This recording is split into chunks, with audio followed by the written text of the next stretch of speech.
meditojnë në krijimin e qiellit dhe tokës, se pasha Zotin, çdo njeri, sado dituri të ketë, i cili mendon thellë në krijimet madhështore të Zotit, duke filluar me qiellin edhe me tokën, edhe me yjet, edhe me planetet, dhe me galaktikat, dhe me tokën, dhe me diellin, dhe me hënën, dhe me malet, dhe me kodrat, dhe me detet, dhe me oqeanet, do të jetë besimtari pa diskutueshëm. E si mund t'ja humbi sunduesi i madh, i miri i madh, ai që na ka dhënë neve mirësi pafund, ai që na ka përkëdhel dhe mbuluar me të mirat e tij, si mund t'ja humbi njeriu gjitha këto që thami ka dhënë falas?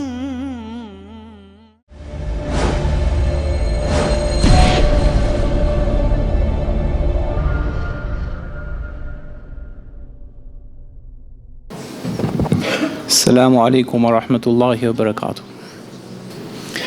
Innal hamdalillah nahmaduhu wa nasta'inuhu wa nastaghfiruh wa nashhadu an la ilaha illa Allah wahdahu la sharika lah wa nashhadu anna Muhammadan abduhu wa rasuluhu wa habibuhu wa khaliluhu wa safiyuhu min khalqi. Ayyuhal mu'minun usikum wa nafsi bi taqwallah Jelle Jelaluhu wa taqaddasat asma'uhu. E falenderojmë shumë përzemërsisht madhin Zot i qofshim fal, ato i cili na dha jetën, na bëri prej njerëzve dhe lavdë të mëdha për të që na bëri prej besimtarëve dhe besimtareve, prej muslimanëve dhe muslimaneve. Atë që udhëzon fuqiplotin rrugën e drejtë, të pastër dhe të bukur islame, se hum dot kush. Dhe dëshmojmë një zërin këtë gjumat të bekuar që i madhi Zot është një dhe një i vetëm, dhe Muhammed Mustafa alayhi salatu wassalam ishte njërisine dhe i veçuar me shpallë hyjnore, i veçuar me islam. Sot në këto pak minuta, për shkak të motit nxehtë, do mundohemi mos të hyjmë në hak atyre që janë jashtë. Do të tregojmë një histori të profetit alayhi salam, e cila në fakt fund konkluzionin e ka atë që duhet kërkojë njeriu, dhe kush është qëllimi më i madh për cilin ne jetojmë, se këndvështrimet në këtë janë ndryshme. I madhi Zot na thret në këtë që ne do të themi. Tjerët pastaj bëjnë filozofi nga më ndryshmet. E vërteta e padiskutueshme e Kur'anit dhe çdo libri i shenjtë dhe çdo profeti që erdhi është kjo që ne do e përfundojmë. Shkoi një person dhe takoi profetin alayhis salam, u soll shumë mirë me të dhe e kënaqi profetin shumë. Me profeti, njerëzve që e kënaqshin shumë dhe njerëzit që i donte shumë, tregohet për shembull për një shok tjetër që i rinte afër dhe e kishte kënaq profetin, i tha kërko diçka, ti lutem Zotit ta jap. Dhe ai në fakt u tregu i zgjuar. U mendu, tha, të kërkoj një diçka të saj bote, por kjo i kanë, tha, mbaron. I herë po më thot diçka, vetëm një kërko. Dhe u mendu thellë dhe i tha, do të kthej përgjigje dërgumi i Zotit. Zoti tash përblef që po ma jep këtë mundësi. Dhe të nesmen i tha, me i zgjuarësi të rrallë, tha, mbon që t'jem shoqëruesi yt dhe në xhenet. E profeti e padhu u kënaq shumë. Tha, anja ala nefsike bi kathrati sujud. Tha, më ndihmo dhe ndihmo veten duke bërë sejdë shumë për të madhin Zot, që unë t'i kem dëshmi dhe t'i them Zotit, ky njeri që ka bërë sejdë shumë t'jetë me mushok në xhenet. Dhe i tha këtij, ky person në fakt, kjo nxjerr në padhe diçka tjetër, ishte shumë i kufizuar, ishte i mirë kështu, po s'kishte shumë botë si njeri. Prandaj Zoti na kërkon shumë diturin, kuptimin, vizionin, meditimin, të hapesh pak, jo i ngushtë. Nuk duhet muslimani të jetë i ngushtë. Duhet i zgjuar, i mençur, i ditur, i kuptueshëm, vizionar, mbi gjitha i moralshëm, zemër pastër, shpirt që buron mirësi. Por ky kishte botën shumë të vogël. Dhe po njeri i mirë në fakt, dhe profetin e kënaqi, i tha kërko. Ky i tha, dua një mjet që t'u thtoj dhe një mjet që të m'japi qumësht. Pra një kafsh që t'u thtoj dhe i kafsh që të m'japi qumësht. Dhe profeti buzëqeshi. Me të thonë, Muhammed Mustafa alayhi salatu wassalam lutu dhe ti kërkon kafsh. I tha, ipjani. Por tha, nuk arritet dot. Nuk e more dot. Nuk e përfitove dot atë që përfitoi plaka e Ben Israilve, e moshuara e Ben Israilve. Shokët që ishin i thanë, oj dërguar i Zotit, çfarë bëri kjo e moshuar ke Ben Israilët? Dhe profeti alayhis salam i tha, në kohën që Musai u ballafaqu me diktatorin më të madh të historisë botërore që ishte faraoni. Dhe pati në fakt dy debatet mëdha, debatin e mrekullisë faraonit të Musait që erdhi me mrekulli dhe diktaturës të pafundme të faraonit. Dhe në fakt, po ta shikosh Kur'anin famlar pati dhe i ballavaçim të madh mendimesh dhe këndvështrimesh ku Musa i thoshte krijuesi i qejve dhe i tokës, dhe faraoni vogël si njeri megjithëse botën e kishin sundim, por shumë i vogël si njeri thoshte unë, dhe Musa i thoshte sunduesi i madh i universit dhe i çdo gjëje që është brenda saj dhe jashtë saj. Kjo ishte situata, mbas mrekullive të shumta dhe u ngushtu situata faraonit, tha merri Beni Israilët dhe vazhdoni për tokën e shenjtë. Kjo është e qartë në Kur'an. Musa i përmendet shumë se koha e diktatorëve nuk mbaron kurrë. Erdhi problemi që i mori flitet në këtë kohë kishte 600.000 Beni Israil që do shkojshin me Musa. Dhe i mori dhe u nisën për të nisën në rrugë dhe rruga nuk ju bonte mbar. Ju bllokua rruga, e humbën rrugën, ju arsua çdo gjë përpara.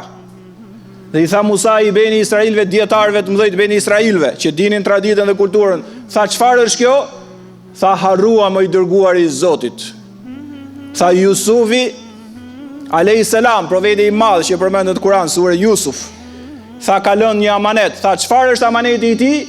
Tha ka thënë kur të vi koha e Musas, profetit madh Zotit, që do të marri Beni Israilët për të dalë për të shkuar në tokën e shenjtë, ta marrin dhe trupin tim bashkë me to.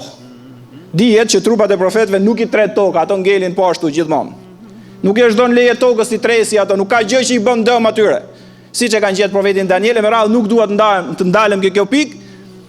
Dhe Musa i thot dietarëve të Beni Israilëve, po ku e dim ne ku është, domethënë të flas me Zotin, t'ia kërkoj atij, apo e dim ne ku është vari i Jusufit alayhis salam, se kishte shumë kohë që kishte ndruar jetë Jusufi. I thanë ato asnjë se din. Vetëm një moshuar nga Beni Israilët. Vetëm një moshuar prej nesh ajo e din. Tha atëherë ta thrasim apo të shkojmë tek ajo dhe të na e tregoj dhe ta marrim dhe të vazhdojmë se erdhi koha të hikim pra nga zullumqari i madh faraoni. Dhe shkojnë ka ajo e moshuar, e fisnike, një dritë e madhe në fytyrën e saj. Një moshuar me fisnikëri dhe gjithë jetën kalu me të madhin Zot me devotshmëri, nga dashurat e Zotit madhërisëm, nga ato që e kanë mbush jetën me vepra të mira. E zgjuar dhe e mençur, e lexuar dhe me bot kuptim. I tha Musai, a e din ti se ku ndodhet vari vendi që është varrosur Jusufi alayhis salam? Tha po. Atëherë tha na e trego sepse do të udhtojmë. Tha jo. Tha jo, ishte udhëtimi i madh. Beni Israilët kishin kohë që dilçin nga robëria, i nxori i madh i Zot nga robëria Beni Israilët, se faraoni i dhunonte shumë ato. Ja vriste atyre fëmijët e tyre dhe thot Zoti dhe i lente të gjallë nënat e tyre. Dhe i tha të lutem shpejt na e trego, tha jo. Kam një kërkesë. Dhe u çudit Musa, i tha fol shpejt, çfarë kërkesë ka? Tha unë nuk ta tregoj derisa ti t'i lutesh Zotit të jemi bashkë në xhenet të dy afër me njëri tjetrin. Musa i me thon drejtën nga çështja e madhe që donte me nxjerr Beni Israilët, thot profeti alayhis salam, sikur nuk e pëlqeu këtë. Këtë kërkesë kaq të madhe dhe në këtë situatë. Zoti na falt me të moshuarit e të moshuarat. Ka prej tyre elhamdulillah që e mbushin, e rrezatojnë xhamin. Ka prej të moshuarve që shohin akoma telenovela. Nuk e harroj një duke kalu, tha po pres me pa çfarë po pret me padurim. Jo xhenetin, tha është një aktor i bukur turks, po bën në telenovel të reja, ai ta shikoj me çik. I plagë ditë një i moshuar që ai duhet të jetë gjysh me thinja, fisnik, ishte mërzit shumë. Tha shaka, tha mrahë i sot domino. La haula wala quwata illa billahi al-ali al-azim. Vitet e jetës, thinjat në kokë, dituria, përvoja e jetës kanë nevojë njerëzit për këshillën tënde me radhë mërzitesh se ke humbur domino sot? Jo. Kjo e moshuar ishte shumë lart. Tha jo Musa nuk ta tregoj, ti ke nevojë shumë, udhëtimi varet prej kësaj, duhet të jem me ty në xhenet afër. Imagjinoj Musa alayhis salam gjithë jetën energji të pafundme për të shkuar në xhenetet më të larta. Kjo e moshuar e donte prej kësaj, erdhi fati. Elhamdulillahi rabbil alamin. Dhe Musa i përqasi nuk e pëlqeu dhe i tha i madhi Zot, plotsoja dëshirën asaj. Dhe elhamdulillahi rabbil alamin, Musa u kthye dhe i tha, "Je në xhenet me mua." Hajdeni me mua, tha. I çoi me i vend që ai e mbante mend për ujit, kishte pak ujë. Tha hapeni këtu, e hapën dhe Jusufi alayhis salam ishte aty. I bukur sa gjysma e bukurisë së bote. Thotë e morën e kryen amanetin, se muslimani kryen amanet. Ka amanet në të shumta në jetë, ka amanet ndaj prindërve, ndaj familjes, ka amanet gjithë bisedë që bën, ka amanet e gjithë jeta, amanet që se majtin qejtë dhe toka është Islami. Dhe nuk i kishin bën Israelët derisa të kryej amanetin e Jusufit, e morën dhe ikën. Thot në çast sa e kryen amanetin dhe e morën Jusufin, ajo që ishte ersu rruga që kishte humbur u bë dritë çdo gjë dhe u orientuan bën Israelët për të shku. E vëllezër motrat nderuara, ju begatoft i madh i Zot. A'dadtu li ibadi as-salihun. Thot profeti alayhis salam, thot Zoti i gjithësisë, kam përgatitur për njerëzit e mi të mirë, atë që syri s'e ka parë, atë që veshi dhe dëgjimi nuk e ka dëgjuar, dhe atë që mendja nuk e ka menduar, ajo është xheneti i përjetshëm që Zoti don dhe e quan fitoren e madhe që ne të shkojmë aty. Ajo që nuk duhet harru as i ditë, as i javë, as i muaj, as i vit, gjithë jetën, lutje Zotit gjithësisë dhe vepra të mira që ne të begatojmë në këtë botë dhe të fitojmë me lejen e Zotit madhërisëm xhennetet e përjetshme. Amin ya rabbal alamin. Aqulu ma tastami'un wa astaghfirullaha li wa lakum wa lisairil muslimin. Elajna sen el kelam yoblaga nidham kelamullah el melik el aziz el allam. I madhi Zot të qofshin fal, na i fal gjitha gjinavet e jetës tonë. I madhi Zot na i fal dhe mëshiro baballarët edhe nënat tona. I madhi Zot na i arsimon, na i bot moralshëm, na i fal dhe mëshiro të rinjtë dhe të reja tona.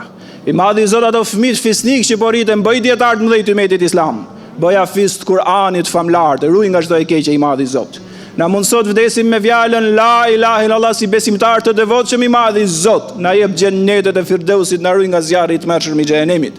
Qofse jemi në xhenet, i madhi Zot na mundsot ta shikojmë lartësinë, madhështinë tënde, se ti je më i larti, më i madhi, më i bukur, të qofshim fal. Vëllezër dhe motra nderuara, as një minutë nuk do të zgjatem më. Gjithë e dini situatën e Sirisë, të njerëzve, nuk do të thoja vetëm muslimanëve, ata janë njerëz Zotin mbi të gjitha. Bota sot çuditërisht është një gjumë letargjik që vetëm i madhi Zot e din sepse, qoftë nga vendet fqinje që janë musliman nuk po i ndihmojnë. Bota pjesërisht ka vende që i kanë ndihmuar, po shumica e botës nuk po e ka problem. Derisa Zot na fal, i madhi Zot po na tregon skena që fëmijët vegjël po vdesin nëpër brigjet e deteve, dhe kjo lëm për të dëshiruar dhe të krijon konceptin e një bote mizore. Është gjë që e cila nuk është e vështirë për botën, se po të ishte e vështirë do të justifikonim gjëja më e thjeshtë për të mbajtur disa njerëz që janë nevojë dhe në hall. Tani, për të qenë realist dhe për të qenë rregull me Zotin ton, neve nuk mund të mbajmë gjithë ato që janë hall të Sirisë apo të pjesës Irakut apo kushdo qoftë në botë që ka hall dhe probleme. Unë u interesova dhe ne pas kemi qendra azil kërkuese këtu në Shqipëri. Nuk do dalim as në Kosovë as Maqedoni, inshallah ato vëllezërit e motrë nderuar që janë atje le të dalin për Zot asaj pune që i ka ra halli. E kjo është një amanet i vizitorit që vjen dhe atij që është nevojë. Si komunitet musliman ne kemi ndihmuar dhe më përpara dhe kemi një marrëveshje me qendrat azil kërkuese. Këtu në Shqipëri ka me qindra sirian, të cilët vinë, një pjesë qëndrojnë, një pjesë hikin për në vende tjera ku mendojnë se jeta mund të jetë më e mirë. Kanë nevojë për gjërat minimale të jetës. Ne kemi dërguar batanie, kemi dërguar ushqim, kemi dërguar pije, këto gjërat se cilët janë jetike. Biles nuk kishin as rafte kur të vendosin rrobat e veta. Mos harroni që janë prindër, pra është bashorti me bashortën, femër dhe fëmijë. Duke mos marrë përsipër me gjithë hallet e botës, unë sot ju bëj thirrje, ne të heqim amanetin. Merakun e kam me të madhin Zot, sa i do pyesi pse su kujdes bota për këto njerëz. Dhe ne inshallah, aq sa kemi mundësi me lejen e të madhit Zot, ne do të kujdesemi për këto që i kemi miq në vendin tonë.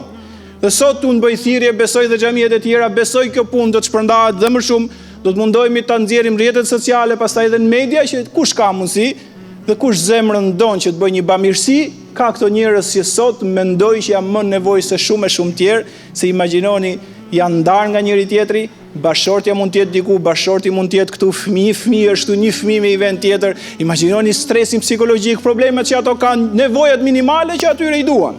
Për këtë arsye ju bëj thirrje të gjithëve, i bëj thirrje vetes time më radh parë, dhe çdo gjë nga ajo që do mlidhet këtu dhe kudo në vend tjetër do të bëhet transparente dhe do të gjitha vizitat që do bëhen në qendrat azil kërkuese, një nga ato është këtu në Vorë dhe është afër, një tjetër është në jug e me radhë, neve do të mundohemi dhe për çdo gjë do t'ju lajmërojmë dhe inshallah Zoti i gjithësisë do të na nxjerrë neve me justifikim nga ato që sot s'po kujdesen për njerëzit që janë nevojë, të paktën kur të përmenden mizorët që nuk shpëtuan fëmijët në përbrigje që vdesin, inshallah Zoti na thot këto u kujdesen ai sa kishin mundësi dhe inshallah Zoti s'na dënon me dënimin e tij. Amin ya rabbal alamin. Ibadallah, inna Allaha ya'muru bil adli wal ihsani wa ita'i dhil qurba yanha 'anil fahsha'i wal munkari wal baghi ya'idhukum la'allakum tadhakkarun. Wa aqimus salah.